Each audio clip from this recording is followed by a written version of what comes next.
Gloire à Dieu, nous bénissons le nom du Seigneur. Lui qui nous a donné encore la possibilité d'être là ce soir.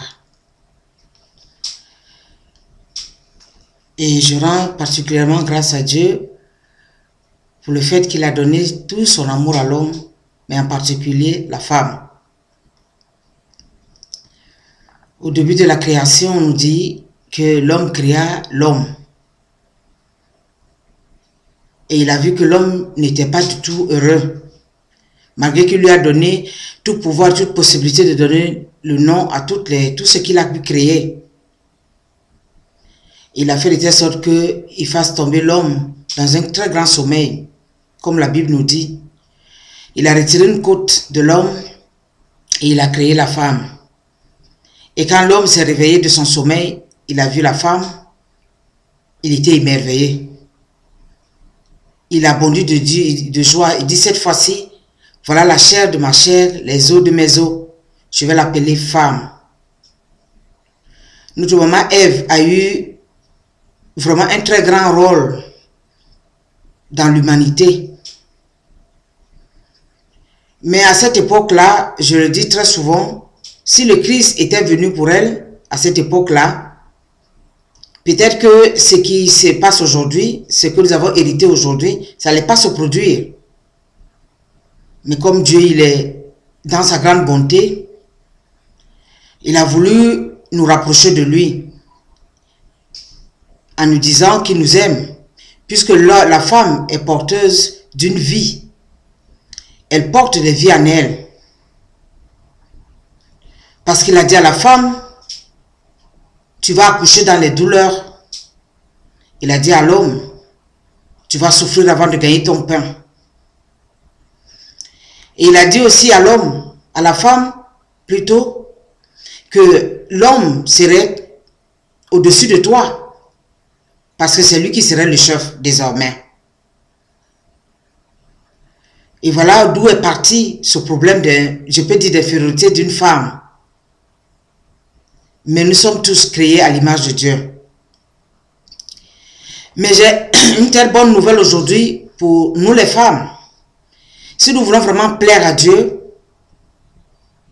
la Bible nous dit qu'il peut avoir une possibilité d'être une femme qui peut plaire à Dieu, plaire à l'humanité, plaire à sa famille. Nous voyons cet exemple ici dans la Bible. Dans le livre de Proverbes, Proverbe 31, l'exemple d'une femme vaillante.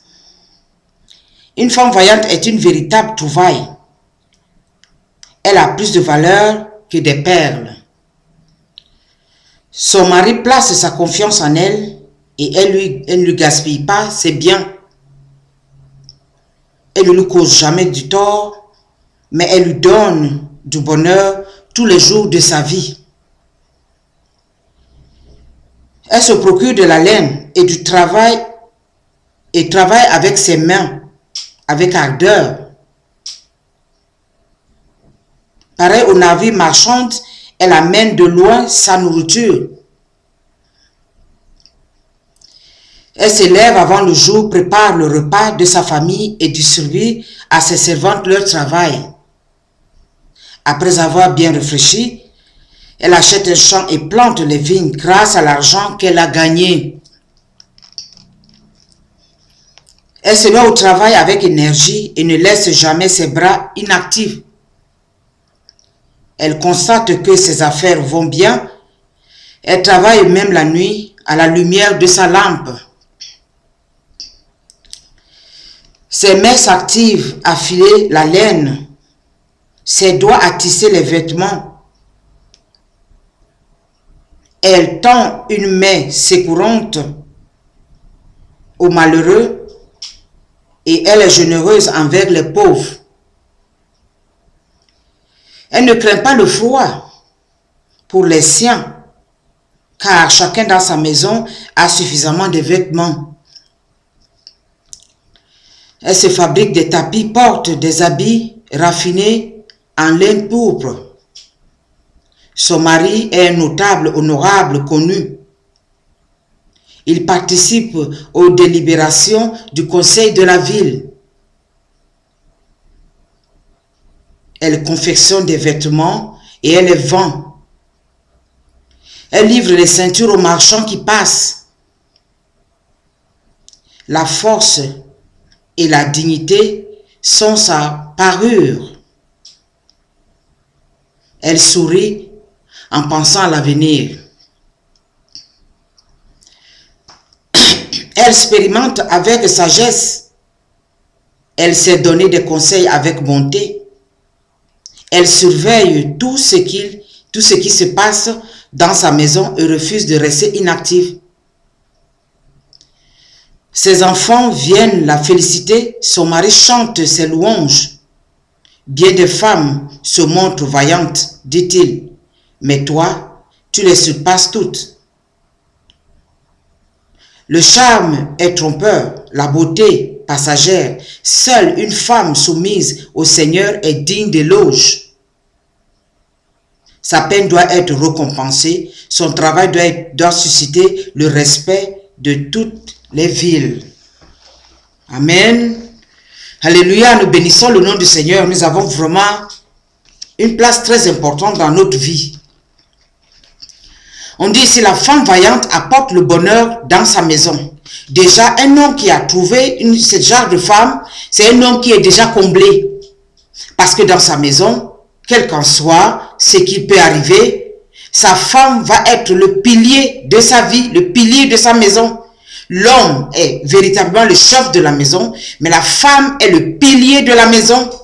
Et quand une femme est défaillante, la maison s'écroule parce qu'il n'y a pas quelqu'un qui soutient l'autorité de l'homme.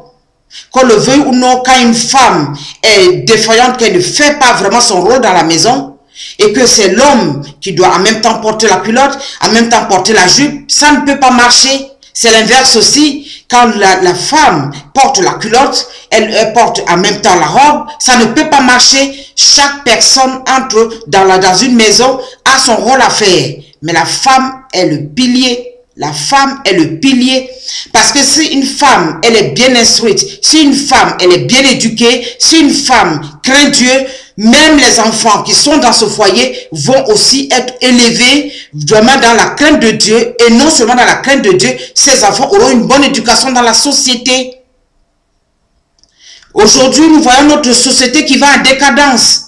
Souvent, il y a la défaillance dans les familles. Parce que c'est là que commence la délinquance. L'enfant commence la délinquance dans la famille. À partir du moment où le papa, il s'est parti, la maman, elle est sortie, et quand elle vient le soir, elle ne vérifie rien. Tous les enfants, ils ont mangé, oui, ok, tout le monde dort, oui. On ne sait pas ce que fait l'enfant. On ne sait pas ce qui se passe dans la maison. Tout le monde fait la loi à la maison. Mais qui peut mettre un peu d'ordre? Il est vrai que quand ça ne va pas, elle fait recours à son mari en disant, mais viens m'aider. Mais c'est la femme qui regarde tout en détail et elle fait le rapport à son mari en disant, mais tu vois, hein, il y a tel enfant qui se conduit comme ça. Il y a tel enfant qui manque de ceci. Mais entre-temps, cette femme-là, elle-même, elle ne restait pas les mains inactives. J'ai vraiment horreur des femmes qui s'asseyent du matin jusqu'au soir. Elle attend seulement que le mari aille au travail, apporte de l'argent et venir donner à la maison. Elle est là le matin. Quand elle se lève le matin, elle se lave, elle donne des ordres, elle a des servantes à ses pieds. Et après, c'est une voiture. Elle prend une voiture et commence à sillonner la ville sans rien faire avec. Mais cette femme-là dit, mais qu'est-ce que je dois faire? Puisque mon mari me dit de ne pas travailler. Mais la seule chose que tu peux faire au moins, aller chercher vos enfants à l'école, par exemple. Il faut s'associer pour que la maison puisse avoir une certaine dynamisme. Il faut que la femme ait un message dynamique. Parce que si cette femme n'est pas dynamique, la maison tombe en ruine. On nous dit bien ici, la femme est le pilier. Alors il faudrait que nous les femmes, on doit comprendre que si nous voulons que notre maison, si nous voulons que notre mari, si nous voulons que notre famille, si nous voulons que nos enfants puissent réussir un jour, nous devons nous-mêmes nous lever. Si notre maman Ève n'a pas pu faire cela à côté de notre papa Adam, peut-être en ce temps-là, elle n'avait pas la conscience.